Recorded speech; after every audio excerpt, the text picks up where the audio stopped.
Search करें अवामी news. मुल्क भर की ताज़ा तरीन खबरों से बाखबर रहने के लिए सब्सक्राइब करें हमारे चैनल को और बेल आइकन ज़रूर दबाएं।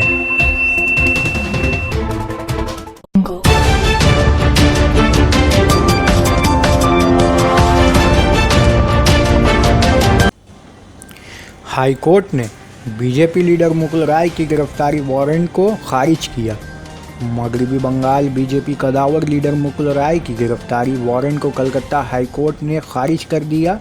बताया जा रहा है कि गुज़श्ता साल बड़ा बाजार इलाके से एक शख्स को 19 लाख रुपए के हमरा गिरफ्तार किया था, जो के हवाले से जुड़ी बताई जा रही है। और कलकत्ता पुलिस इसी रकम के ताल्लुक से बीजेपी लीडर मुकुल राय से पूछताछ करना चाहती थी और यही वजह है कि कलकत्ता पुलिस ने इस ताल्लुक से मुकुल राय को सम्मन भी जारी किया था और बाद में अदम ताउन का हवाला देते हुए चीफ मेट्रोपॉलिटन मजिस्ट्रेट के इजलास से मुकुल राय के खिलाफ गिरफ्तारी का 29 जुलाई के दिन वारंट जारी करवा दिया था, जिसे मुकुल राय ने पहले दिल्ली की हाई कोर्ट में खुद को दिल्ली का बासिंदा बताते हुए इसे चैलेंज किया था। लेकिन दिल्ली हाई कोर्ट की हिदायत के साथ मुकुल राय ने फिर कलकत्ता हाई कोर्ट से रुजू होकर वारंट कैंसिल किए जाने की अपील करी थी, जिस पर आज सुनवाई के दौरान कलकत्ता हाई कोर्ट ने इनकी गिरफ्तारी वारंट को खारिज करार दे दिया है।